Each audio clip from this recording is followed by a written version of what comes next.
She's got the most she's got the most wonderful bio. Oh, yeah. Can you still hear me? I keep having things flashing up on here. It's very disconcerting. Okay, so Dr. Ruth Valerio is Global Advocacy and Influencing Director at TIA Fund, an environmentalist, theologian and social activist. Ruth holds a doctorate from King's College London and honorary doctorates from the Universities of Winchester and Chichester. I thought it was much easier to read this, Ruth.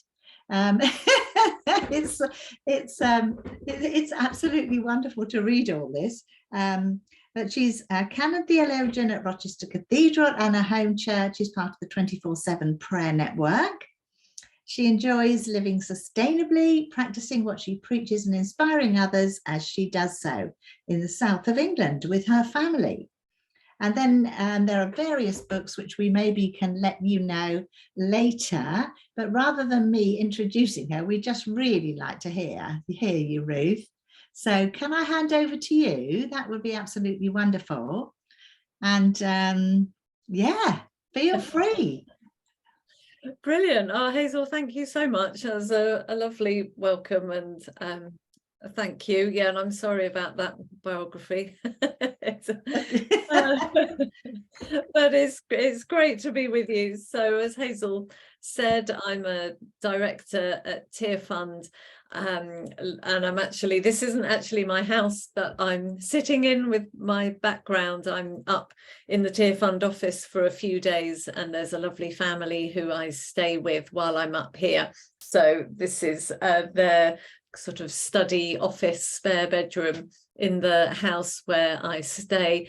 But I live down in Chichester, and a part of the church there, as you heard, and have been writing and speaking around issues of justice and poverty and environmental care for nearly 30 years now. And increasingly, it won't surprise you to hear increasingly speaking about the climate crisis, but holding that within the whole issues of justice and poverty and environmental care. And it's just lovely to be with you this evening. Thank you so much for joining. Hello to those of you in your sitting rooms, and a big hello to those of you sitting in the room I can see with lots of you in, and the ladies group, lovely to have you all joining in together as well. Hi. And there are probably other groups that I can't see on my screen, but really good to be together, for me to be able to connect and spend a little bit of time with you as a group of churches. And so we're going to be looking at this topic this evening around environmental care and the crisis that we are faced with today. And I'm actually not going to spend too much time looking at that crisis itself, but want more to address, more to look at, why is this something that we're looking at as a church? Why, for you as a network of churches, as Christians, as followers of Jesus, why is this something that you should spend 2 evenings on? Why is this something that is of any interest to those of us who call ourselves Christians? And I want to go through with you 4 really very simple reasons for me why I think this is an absolutely Christian thing to be engaged with. And then later on this evening, we'll look at some of the practical stuff around this as well, the kind of so what can we do? But I want to start by looking at the Bible. And I could go through the whole Bible, and I could go through with you a full eco-theology, if you like.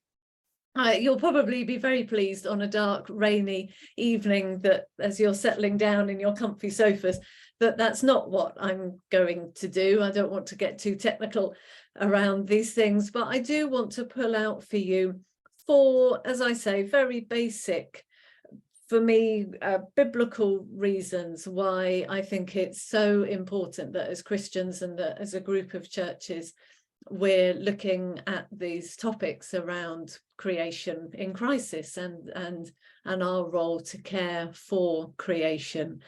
So let me start with the first point. If the PowerPoint could come up, that would be great. Firstly, we are here this evening thinking around these issues because God made this world and he loves it. It's a very basic point. So Earl, do get us onto the first main slide. That would be great. Thank you. So God made this world and he loves it. God loves the whole creation.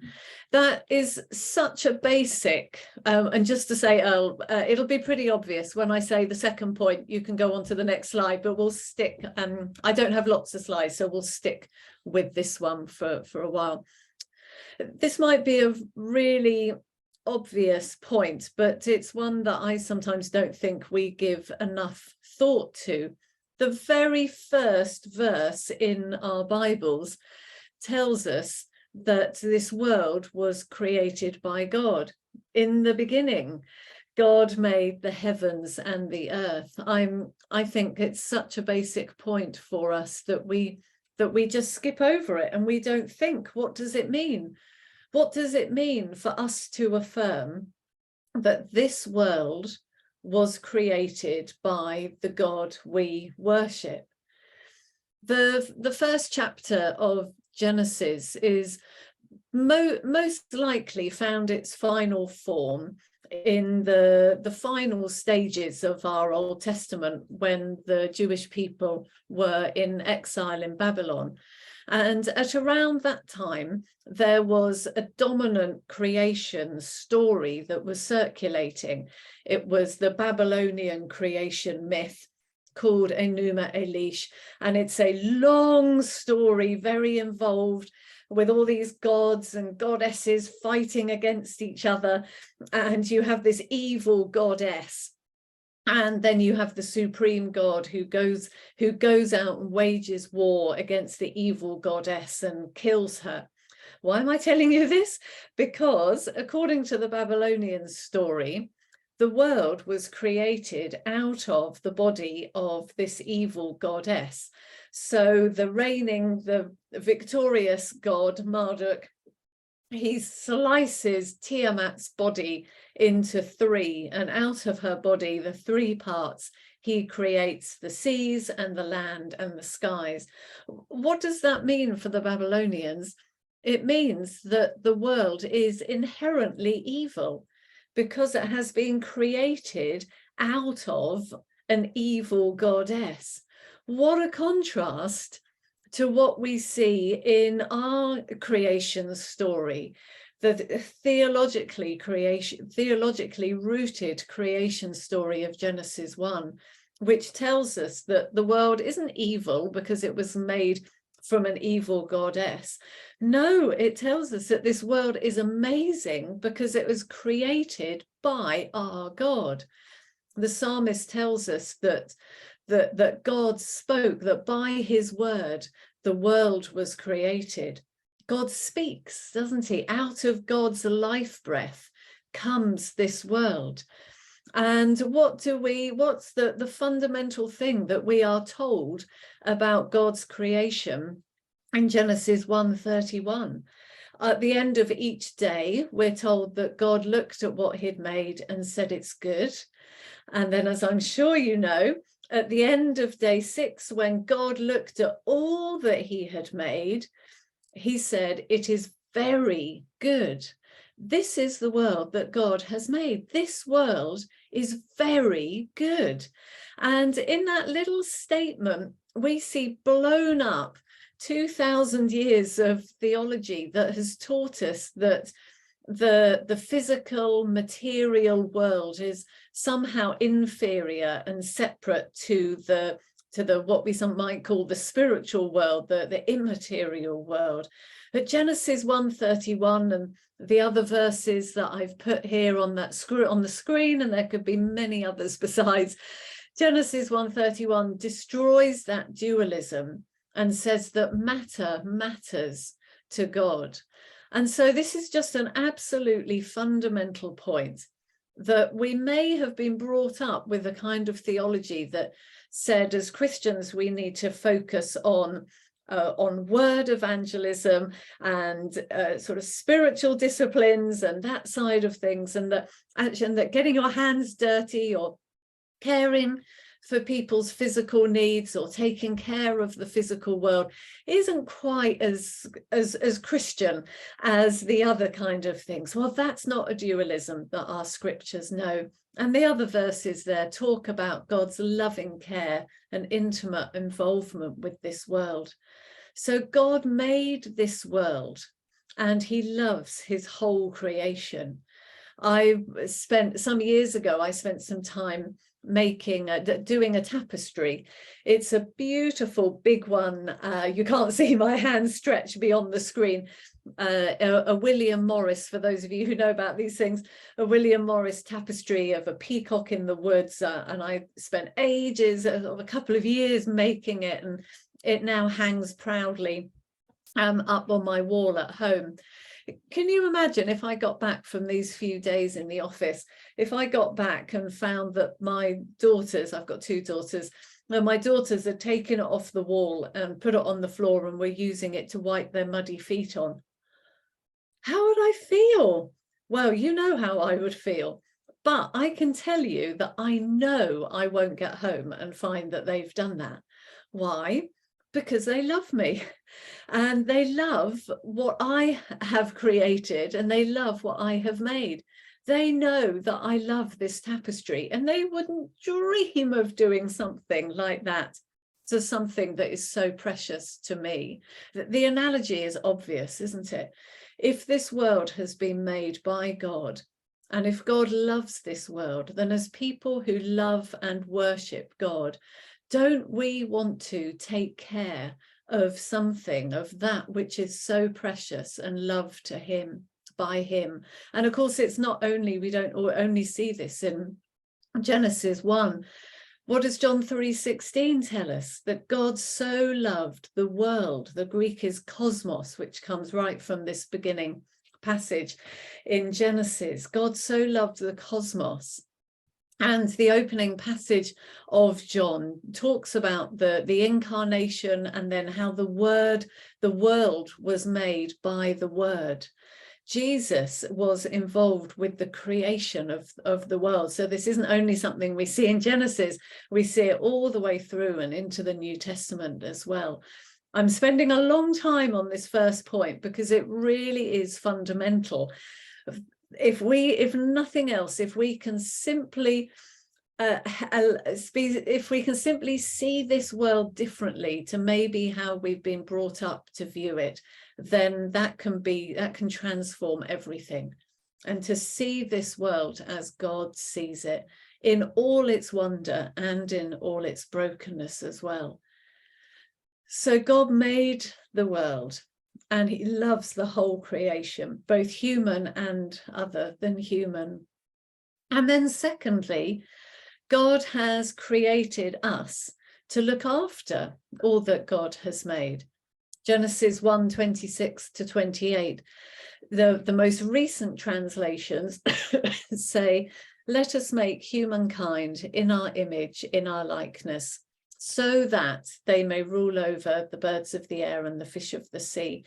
That the "so that" is really key. So older translations would say, "Let us make humankind in our image, in our likeness." And then there'd be a comma or maybe a colon or something. And then it would go on, "and let them rule over the birds of the air and the fish of the sea and the livestock," etc., as if they were 2 separate things. But the most recent NIV translation has followed the scholarship of an Old Testament scholar called Chris Wright, who some of you may well have heard of.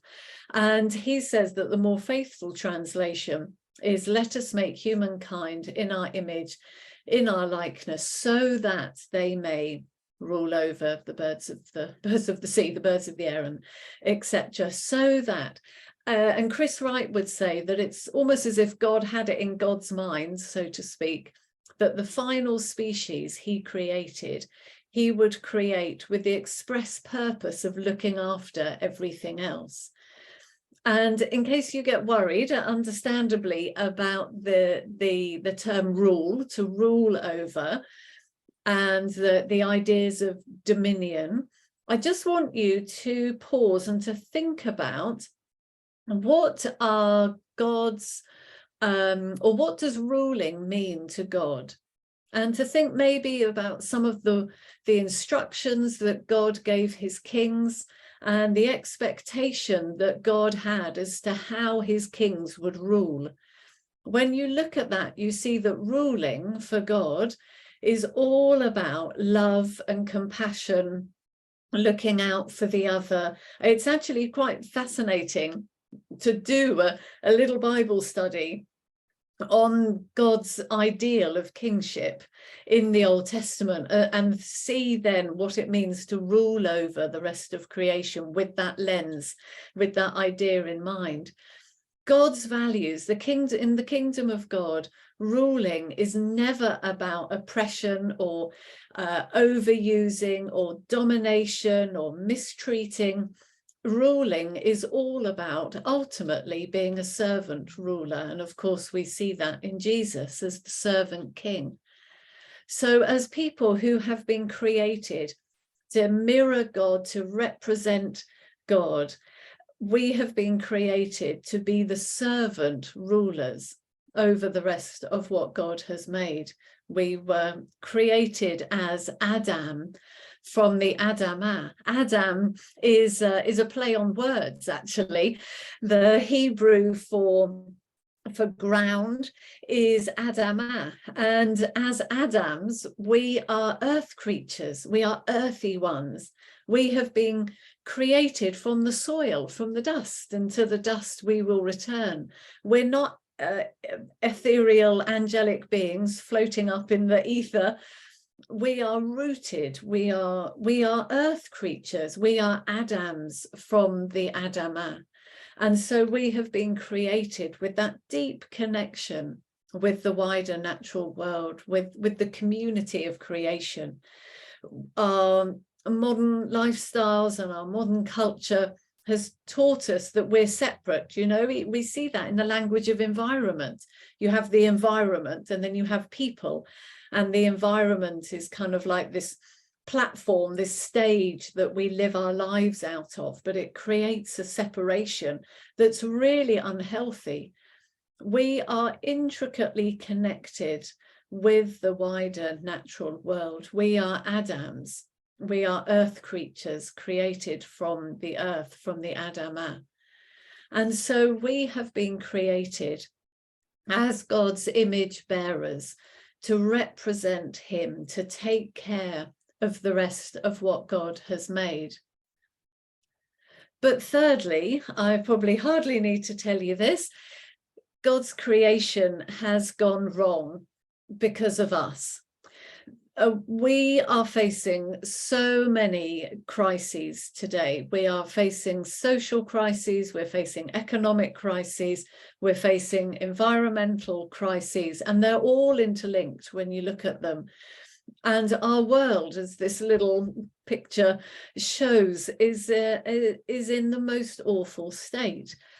I sometimes teach on a master's course around environmental ethics, and I begin by asking the students to get into pairs and take a bit of time listing out all of the environmental problems that they can think of, and then we go round pair by pair, and they each say one thing, and when we get to the end we start again, and we go round and round and round until we've exhausted all of the whatever's on their list and gone all the way through. Sadly, it can take us a long time. Once you start listing it out, you realize there are so many problems, environmental problems, that our world is facing. 3 that I'm particularly want to highlight are, firstly, our biodiversity crisis. We are losing species at an alarming rate. Our human activity is fundamentally altering the world. It's changing the waterways, it's changing the soil, it's changing the composition of the atmosphere, it's changing the ecosystems and damaging the ecosystems where species live. Through our activity, through our development, through building, through pollution, through industry, through deforestation, through overfishing and deep sea bottom trawling and the different activities that go on through the fishing industry, through many things, we are devastating ecosystems and leading to terrible species loss, and I'm sure you're aware of the high extinction rates that we are facing today. And that is right across from exotic species like the Komodo dragon through to species that we love dearly, like local ones to us, like hedgehogs and some of our beautiful butterflies and moths, and the puffin. The puffin is now on the threatened at risk of extinction list. All around the world, we are seeing so many creatures at risk of extinction. And if we think again about how much God loves these creatures, we can only begin to imagine the deep heartbreak that must be causing the Creator God whom we worship. So biodiversity loss is a huge issue that we face. Secondly, we're facing, as you will know, a plastic pollution problem. We are almost literally drowning in plastic. And we know many of the problems that causes. So we've become quite used to seeing scenes of turtles wrapped up in plastic netting and albatross chicks dying because their mums are or their parents are feeding them little bits of plastic, and whales that wash up, and when they're opened up, all sorts of plastic comes out that they've been eating. So we know that plastic pollution is really having a terrible impact on our marine environments. It's also having a terrible impact on ourselves. And I think this is a whole new area that we're just beginning to learn about, as recent research shows that we are breathing in tiny microparticles of plastic all the time, and it's in our water systems, and we don't currently know what damage that will do to us. And then a lesser known area is around the impact that plastic pollution is having on people living in poverty, where there is no way of managing their waste, and so it piles up and it leads to an increase in diseases. Often the only thing they can do with it is to burn it, and then that leads to respiratory problems. It'll blow off the land into the rivers and clog up the rivers. So then when it rains, then the rivers flood and people are living in flood situations. And this is one area actually that Tear Fund that we're focusing on quite a lot, as we've realized that in many of the poorest communities where we're working, plastic is a big issue for them and is increasing their poverty. And so that's something we're starting to tackle as we tackle poverty in those areas. So biodiversity loss, plastic pollution, and of course you won't be surprised to hear me say that the biggest overriding issue is our climate crisis. I think we've all heard a lot about that recently. If you've been watching what was it, Frozen Planet, if you've been watching anything from Autumn Watch, we know, even if you have been watching the news today with new news out from the UN, we know that we are facing a climate crisis. And I just want to pause for a moment, and we're going to watch a short video from one of my colleagues in Zimbabwe called Itzai, and she is talking a little bit about the climate crisis in her context. So we'll just allow the PowerPoint to go and the video to come on. Thanks, Earl.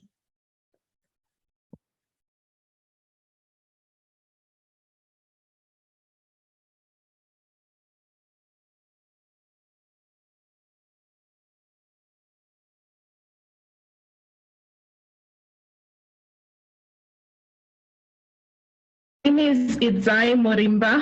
I am the Deputy Country Director for TFN in Zimbabwe. Food insecurity is a big issue we are dealing with, and we are probably going to see a lot more if the climate crisis is not addressed. Secondly, as a result of the food insecurity, you see cases, quite a lot of cases of malnutrition, and in some cases deaths due to hunger.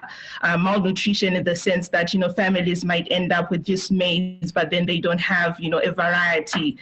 They then are stuck with just a few grains, and they can't then have other things to sort of support so that they've got a nutritional balanced diet.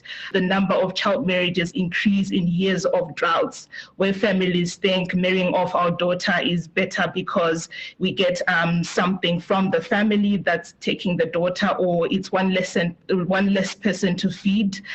We see how, there's quite a lot of gender-based violence where husbands, spouses are fighting because of hunger in the family, as a result of the unhappiness, or, that's caused because of no food at household level. So definitely without any major interventions, we'll probably see quite a lot of that. Child marriages as well as domestic violence are linked to food insecurity issues. Compromised access to clean water as well. So most communities have wells, some even at household level, but then because, sometimes they dry up, they have to walk further and further. And sometimes because the water points or the access to water is limited, they just use what's there without even testing on the quality. And in the end, they access water that is not really suitable for human consumption. So some children are at home because they're hungry, they can't get money for school fees, because the family doesn't have enough food, they can't sell enough to raise money for school fees. So definitely we see how generations can then be affected. If they can't go to school, we'll have a generation of semi-illiterate children. So yeah, I think there is enough justification and cause for global efforts to just address climate change, because the impacts, I think, are really major and cause quite a lot of negative impacts to households and communities in Zimbabwe. Brilliant. Thank you. Thanks, Elle, for getting that up and going. So I think it's a really interesting video, because I don't know how you've thought of the climate crisis. You may have thought of it predominantly as an environmental crisis, which of course it is, a huge. The angels are an important part. I'll let you take that off. Thanks. No worries. Thank you. So of course it is a hugely important environmental crisis, but I wonder if you've thought of it as a social crisis in quite that same way, and have seen the link between the climate change and children not being able to go to school, and so illiteracy, and the link between climate change and an increase in child marriage, or the link between climate change and an increase in domestic abuse. All of these things are linked, and I think that video is just fascinating how it shows that link. So the Bible also is very clear on the way that these things are linked, and on how the environmental crisis, what in our modern language we talk about environmental degradation, the Bible describes it in other language, but links it very much with our relationship with God and our relationship with others. So what we see in those passages, and in some other ones as well, is that where we are in a good relationship with God, what in our sort of Christian jargon we might call righteousness, where we are in a right relationship with God, You don't know, the prophets tell us that you don't know that by whether we practice the Sabbath or, in our modern language, go to church or practice the new moon feasts or anything. The sign of righteousness and of following God is that we take care of other people and that we practice justice. And when we do that, then all goes well in the land. Our relationship with God, relationship with other people, and relationship with the natural world are all interconnected. No, it's all right, we'll stick on the other one. Thanks. The state of the land acts like a spiritual barometer, if you like, for the state, the health of the people's relationship with God and with others. And so Amos 8 is an example of that, where people turn away from God. They don't practice justice. They sell the needy for a pair of sandals. They practice dishonest trading standards, and then the land revolts. Jeremiah 4 tells us that the land mourns because of the people's sin. So the Bible is very clear that environmental breakdown comes about where we don't walk faithfully with God, and therefore where we don't walk with other people and practice justice. And isn't that so much the case of what we see today? So God's creation has gone wrong because of us. Therefore, we have a responsibility to do something about it and to act differently. But the good news, fourthly, is that we don't do that on our own. We do that as part of God's future for the whole creation. Colossians 1:15-20 is just the most wonderful passage, and I won't read it all out, but to remind you what it says at the end in verses 19 and 20, that Jesus' blood was shed on the cross for what? In order to, so I haven't got it in front of me, but to reconcile all things in heaven and on earth to God, not only people, not only to reconcile people, though I still absolutely believe that Jesus died on the cross to reconcile humanity back to God. But those words don't stop with humanity. And if our understanding of the gospel and of the cross stops with humanity, then we have an emaciated gospel, and we're missing the fullness of the good news of Jesus Christ, which is that Jesus' blood was shed on the cross to reconcile all things to God. Now, if you want to ask me about that, I will happily tell you that I don't know exactly what that means. And I don't know exactly what that's going to look like. We don't know. We're not told. We're not given the detail. What we do know is that this isn't about this world being destroyed and then us spending the rest of our days in a sort of floaty heaven up in the blue yonder. That kind of view comes more from Victorian hymnology than from anything that we see in the scriptures. We get little glimpses, such as in Revelation 21 and 22, that talk about the heavens and the earth being renewed, recreated, transformed. Yes, very different to what we have now. I'm not saying we're just simply going to progress and get better and better. There is going to be a big difference. But the Bible doesn't talk about this world being destroyed. It talks about renewal and transformation. And crucially, we see that this world has a place in God's purposes, in God's future. And so for us as Christians, we are to follow and to work with God in that future as we look towards that image in Revelation 21 and 22 of that heavenly earthy picture of a city with very physical, with trees and with a river that runs through it.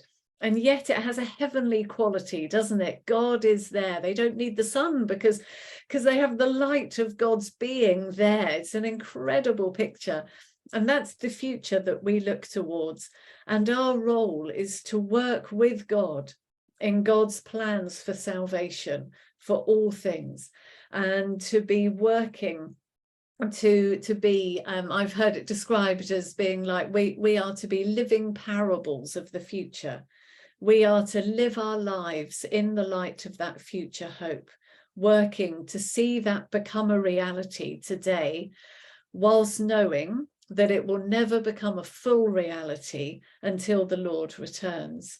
But God has a future for the whole creation, really balancing, or kind of like bookends, where you have that right at the beginning, that God loves this world. He looks at it and says it's very good. Of course, it's not going to be something that he discards. He thinks it's amazing. And then that's echoed in the end as the heavens and the earth are recreated. So God has a future for the whole creation. And as God's image bearers, we are called to be a part of working towards that future. We're going to pause for a bit now. We're going to have a break in a moment, in a little while. But before that, if we can get onto the next slide, just put up a couple of questions to give us some time to pause and reflect on those 4 very basic points. Why are we here this evening thinking about these issues? Because God made this world and loves his whole creation. Because we have been created to take care of it, to be his image bearers. Because the world has gone wrong because of us. And then fourthly, because God has a future for this world and we are to be a part of that. So a couple of questions for you. What has struck you about what you've just heard? Is there anything that you'd like to ask about or know a bit more on? Is there anything you disagree with? That's fine too. I'm not too sure of the timings for this evening, so Hazel, I'll look to you for that, but I think we've got a little bit of time for some questions, and then we're going to have a break, and then we're going to come back and we'll look more at the practical, so what do we do about this side. So we've got about 15 minutes, Ruth, before the break, unless you want to just do that a bit earlier. So I'll leave it to you when you're ready. Okay. Yeah. Great. Well, then let me just hand it over to those of you. If you want to text, you can, or if you just want to raise a hand and ask a question. If you don't know how to do that, if at the bottom of your screen there's various little function buttons, you'll see one called reactions. If you click on that, then the first one above that says raise hand. If you click on that, you're very welcome to ask a question, or if you simply want to reflect back and respond to something that isn't, and rather than asking a question as such, that's fine too. This is time for you, for your comments or questions. And if you have none, we'll have an early break. Yeah, Earl. Yeah, I've got a question that may have been going through other people's minds as I listen to you talk. Why do you think the church for so long has made creation care something that's way down the rungs of importance? I think that's probably a commonality across many churches, maybe not all, but across many. Why do you think that is? Yeah,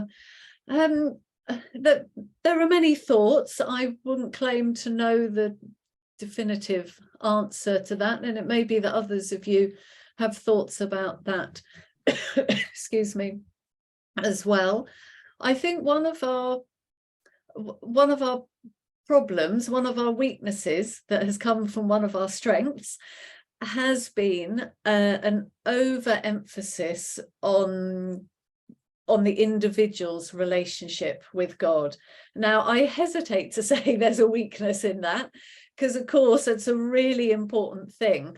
And that's one of the things that we've inherited from the Reformation and all the way down through history and through pietism and so on. The ability for us to have a personal relationship with the Lord God, and that is such an important thing. I think the downside of that is that we focused on it so much that we have then forgotten or neglected the wider dimensions of the gospel, literally the good news of Jesus. So we've neglected that, as well as coming to die for our personal relationship with God, Jesus also died in order to restore our relationship with other people. So Galatians 3:28 and Ephesians 2 and so on. And Jesus also died, as we saw, in order to reconcile the whole natural world. And I think we have had such a focus on an individualistic understanding of the gospel that we've neglected those other aspects. I think in some sort of recent, sort of some decades past, but not too far back in church history, but in some decades past, sometimes there was a fear that being interested in environmental things came from a worship of nature in an unhealthy, well, of course, in an unhealthy way. So seeing nature as divine. So a kind of new age, a fear of the new age, I guess in the, I don't know what sort of 80s, 70s, 80s, when the new age was very popular. So people got nervous that being interested in environmental things might be leading you down a new age path, which of course it's not. It can do, but it doesn't need to. The world is sacred but not divine, and there's a big difference between panentheism, God in things, and pantheism, so saying that something is God. And so we can take care of this amazing world that God has made as part of our worship of God, not as part of our worship of what God has made. So I think there was sort of confusion and nervousness around that. And I think the area of eschatology as well has played a large part. So misreadings of texts like 2 Peter 3 verse 10, and the thought that this world is going to be destroyed, and that we're spending the rest of our days up in heaven. And so therefore why care for this world if it's going to be destroyed? And in fact, some readings would even say, well, earthquakes and so on, if the world becomes increasingly terrible, it might usher in the return of the Lord even more quickly. Now, I have to say, I think that's a bit of a parody. And I think there are probably some sectors in the States that do genuinely think that. I've actually genuinely never heard that in the UK. So that's a much more extreme end. But just the view that this world is going to be destroyed, so why spend time looking after it? And coming back to that dualism that I touched on right at the beginning, and the thinking that it just kind of isn't really a Christian thing. So I think all of that has mixed in. And sorry, I know I'm taking a long time to answer this. I think also, as we might not like to think this, but as Christians and churches, we do follow society. And our society over the last few decades has been very focused on consumerism, on building a more comfortable and a more convenient life for ourselves. And as a church, I think we've followed that as well. So, those are some thoughts. Others might have other things too, but those are some thoughts there. But thank you. Great question. Chris. You're on mute. Oh, yeah. Just a quick comment and a question. Feel free to bypass it if it's not helpful. On the comment side, I was interested in what you were saying about the way the Bible talks about the righteousness being expressed in a variety of ways, and that being reflected the land being a barometer, as you expressed it, which I thought is very helpful. Just a comment is that we have to be a bit careful about the reverse arguments, which otherwise you end up saying that the countries that are therefore the most damaged and broken in terms of their land and environment are therefore the least righteous, because I don't think that's a very safe association to make biblically or rationally either. So I guess while I take that general point, I just think it's just a word of caution there, I guess, about how we interpret that particular scripture and the danger of that.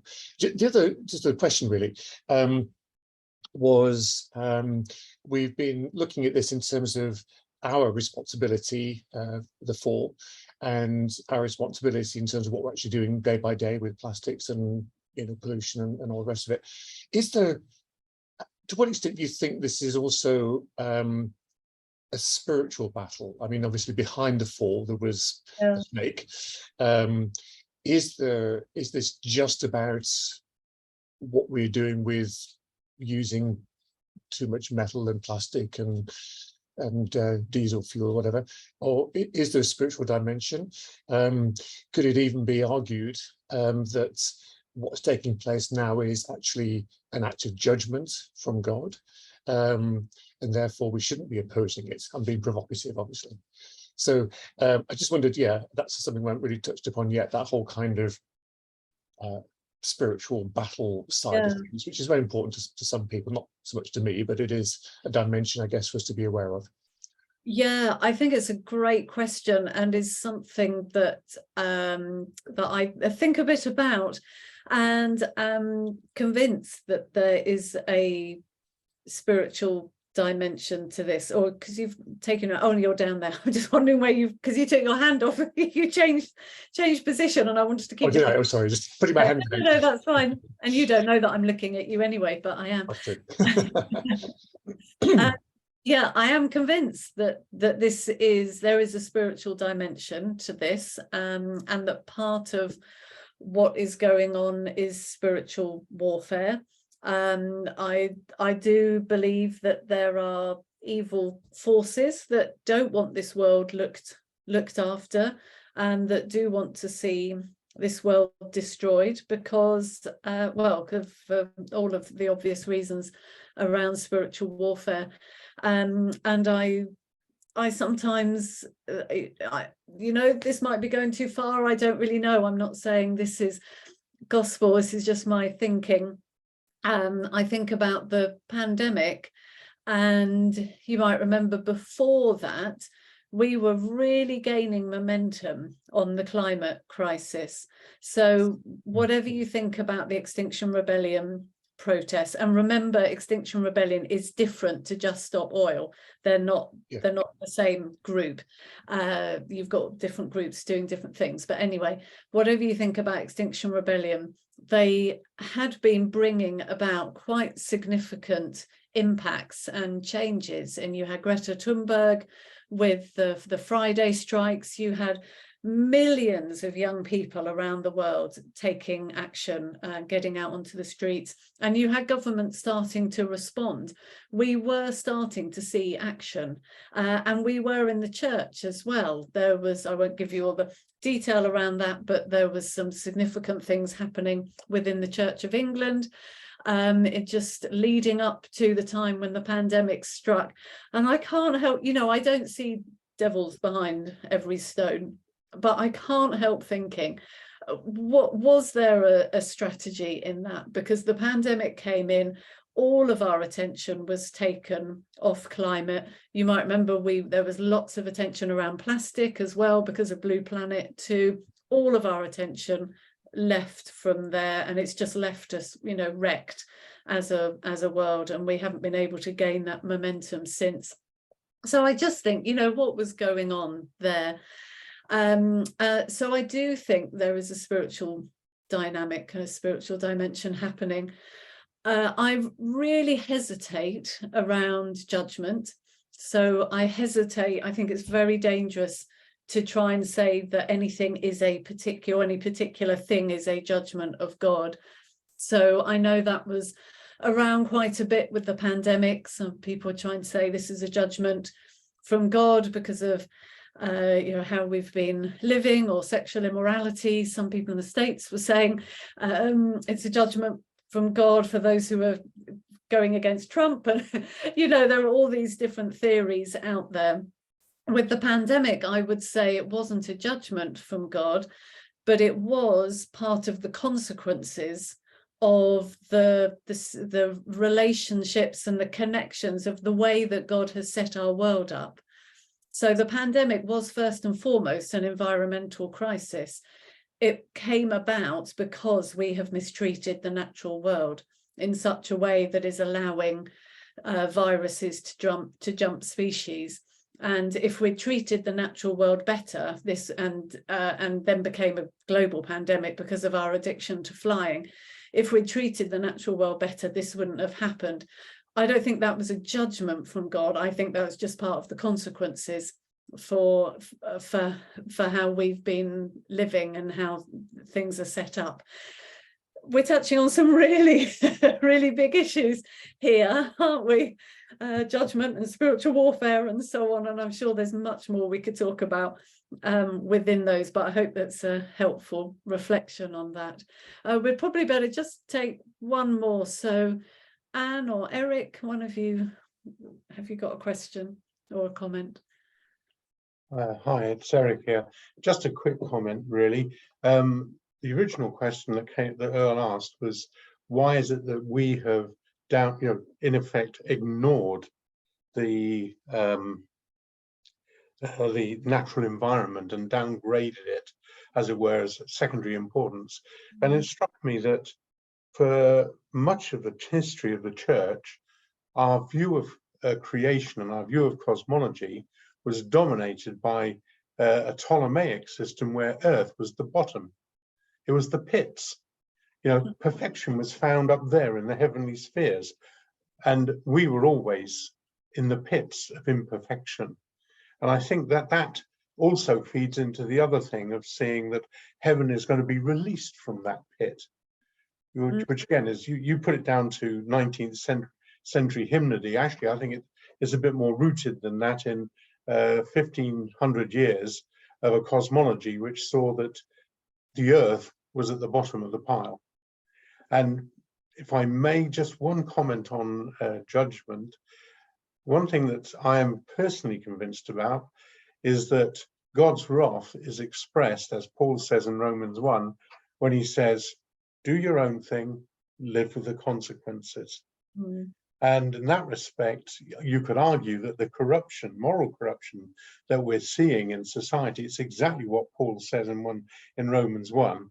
And that in turn then leads on to all the other stuff. But in effect, and so our prayer, Lord, is have mercy. Turn your face towards us. Don't give us up anymore. Yeah. Anyway, there we are. Yeah, thank you. And we're going to look at prayer a little bit in the next section, and I think that links in with the spiritual warfare side too. Paul's words in Romans, I think, are echoing what I was referring to in some of the Old Testament prophets. These things are so interlinked, and we do indeed need to cry, God have mercy, Lord have mercy. Yeah, thank you. Okay, I think, Hazel, we've probably come to the right time to have a break. Do you want to lead us into that?